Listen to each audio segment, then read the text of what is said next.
We are live right here on Fake Chats with Andrew Burnett, and today I have one of my favorite singers in Southern gospel music, Miss Tiffany Chandler of the Chandlers. How are you doing? Good. How are you doing? I am well. I am excited to have you here. So, to start off, where most DJs would ask you, how did you get your start in gospel music? I was sitting here thinking about it. I said, I'm going to ask her what's her earliest memory of stepping on stage singing gospel music. Ooh, well, I started singing when I was 3, so that's about 25 years ago. I don't remember that too well. But I do remember when I first started singing full time with my family, and that was probably around 10 or 11. I'd been like singing with them, have the little specials come up and sing, Jesus loves me, the little the specials that they would have me and my sister do. But I remember the time when I first started singing full time with them. We were in concert, and I had just finished the my song that I sang with the family, the one that we had practiced and was prepared for. And my dad started the track to the next song before I could get off the platform. And I looked at him, kind of saying, "No, I haven't sung this song with you. I we're not prepared for this." And he kind of gave the look back at me like, well, we're doing it, you're singing it right now. And I sang it, didn't have any issues. And I guess from that night on, I just started singing full time with my family, because I'd been singing my family songs in the pew, for all my life. I already knew what I was doing per se. But that was probably my uh probably not earliest memory, but the one I can think of right now. You've had many milestones in your ministry, your solo ministry, from sharing on some of the biggest stages. I recently seen last year where you had the opportunity to share at a Pentecostal conference. Share with us a little bit about that. Yes.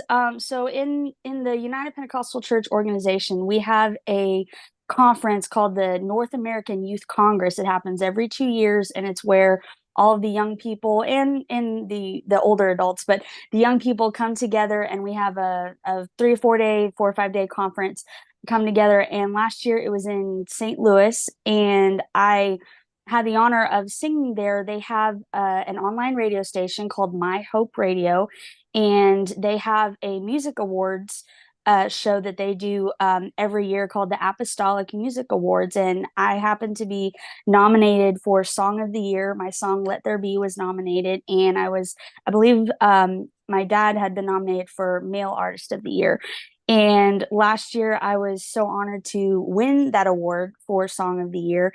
And because of that, I was one of the featured singers in the first night of the conference. And there was about 35 uh, plus thousand that attend that conference. So that's definitely one of the biggest stages that I, as a soloist, have sung on. But it was such a great honor, and something that I'll never ever forget. So, besides your family, as I'm sure they play a major part in who you are today vocally, who would you say would be some of your inspirations that really have inspired you to continue going or to learn more about it vocally? I would probably have to say, like you said, my family. But I would probably say the Martins. That trio sound. I've grown up doing that. I understand that. As far as soloist, wow, Taranda Green, Sandy Patty, Lauren Talley, these wonderful women, wonderful vocalists. Those have been some of my, I don't want to say idols, but the kind of my music idols that I've always loved and admired. So, I hear you recently got to take a trip to the Charles Novell School of Music. Share with us a little bit about your experience. That was an amazing experience. So the funny thing about it was I didn't even know that I had gotten the opportunity to go. I won a scholarship last year at the National Quartet Convention. I had sung in one of the afternoon showcases, and I didn't know that they had selected me. We had to leave before the week had ended, and they announced the recipients of the scholarships after we had left. So I had no idea. It was about a month later. I was getting ready to get on a plane to the Philippines on a missions trip where Rob Novell messaged me and said, "Hey, Tiffany, you won this scholarship to the Charles Novell School of Music, and we'll get back to you after you get back from your missions trip." And I was just blown away. I didn't even know that was happening. I'd heard of the school, obviously, and I was honored, but I had no idea. So I guess it's been last month. I think time is running all together, but when I got to go, it was so amazing. And one of the things I loved about it, everybody made you feel like family. Everybody was so nice. You got to sit in classes, listening to people in the industry, how they've honed their craft, how they've written their songs. And what I loved the most about that was hearing the stories behind the songs, like what made them turn to writing or turn to singing. And then when in the songwriting classes, what inspired the songs that they had written, and just seeing that these people, they're not just amazing singers that you just see from the stage or see here on their albums, but you see that they're real people. And I think that was one of the things that I really took away from that. Everybody was so great, so many laughs, made great friends and connections. Definitely an opportunity of a lifetime. I'm so thankful that I got to go. So some of the faculty there with legendary Danny Funderburk, Jim and Melissa Mhm. Brady. You got Michael Booth. I mean, James Rainey. Share with us a piece of advice that maybe you received during the school that you will never forget. Oh, well, one of my favorite classes, and I don't want to say favorites, but one of the classes that I loved being in was by Dave Clark. He is so amazing. His the songs he's written for, mainly what I've known his writing for was For Him. My sister and I love For Him.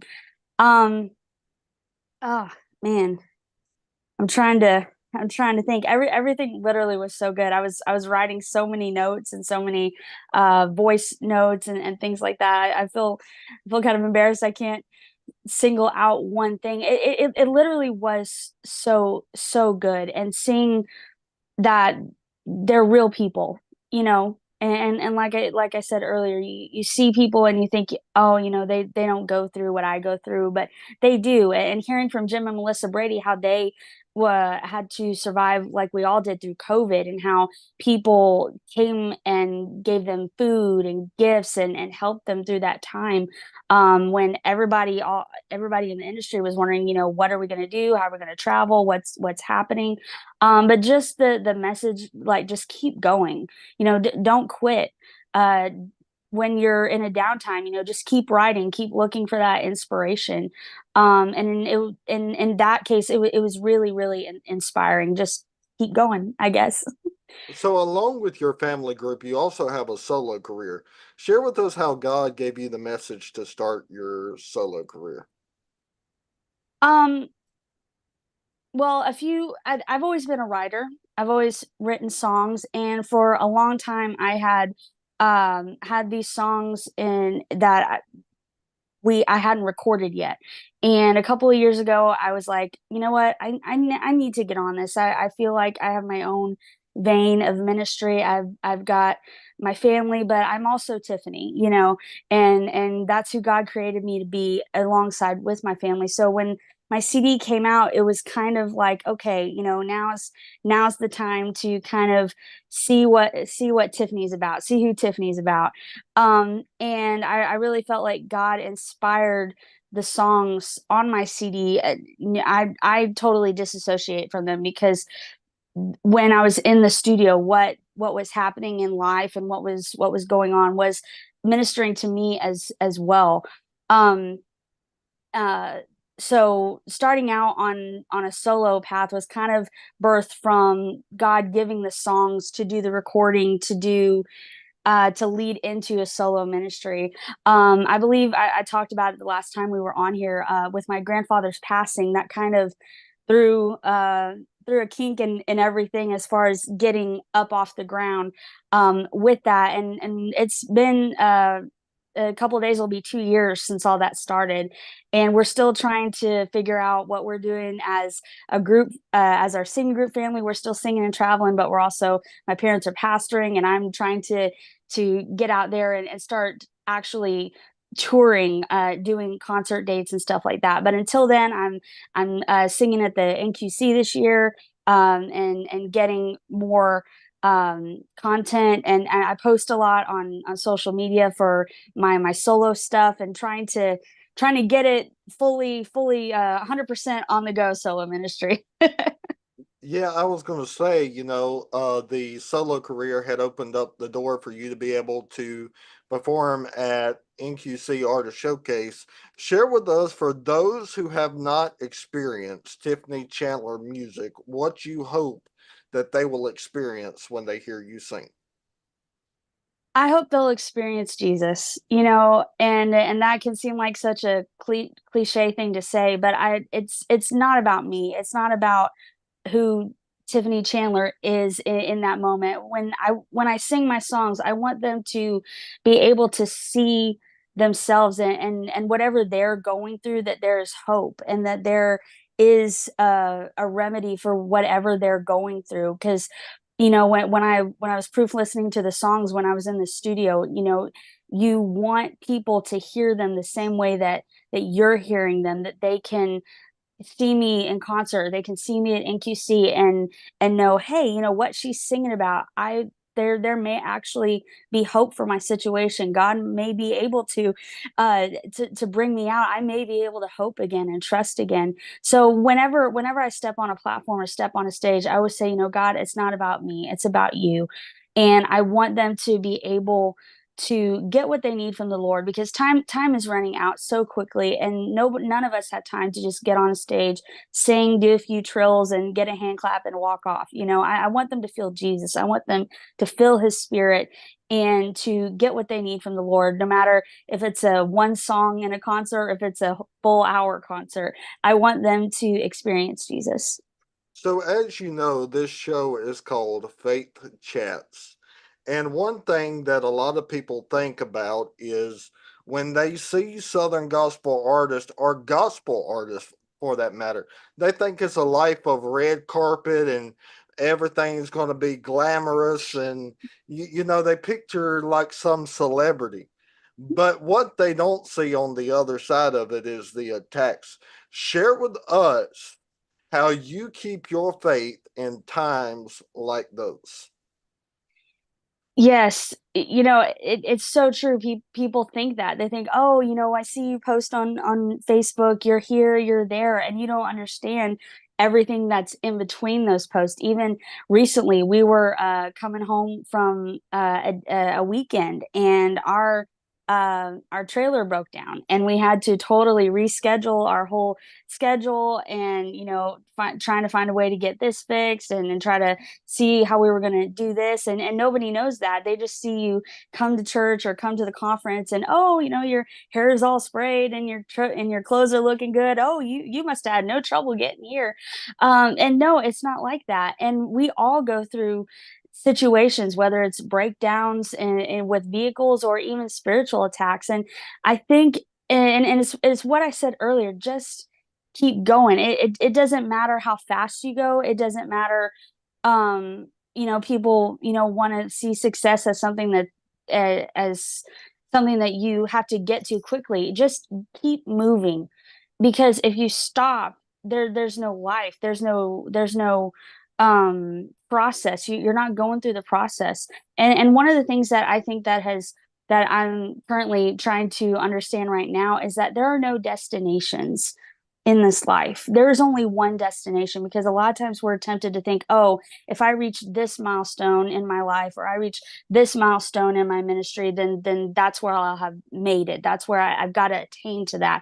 And when you realize that, no, after you hit that, there's always going to be another milestone you're going to want to hit, or another breakthrough that you're going to want to hit. And in reality, there are no definite stopping points. There are no definite destinations in this life. But in those times when you realize that, you have to learn to find rest stops. And I'm using that analogy because of traveling on the road. When things get tough, when you're under spiritual attack, when you're so weak from the fight, you have to find that place of rest. And just my scripture for my life has always been, be still and know that I am God.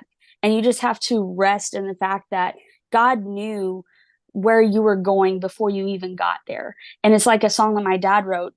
He will guide you to where he's already been. He already knew that.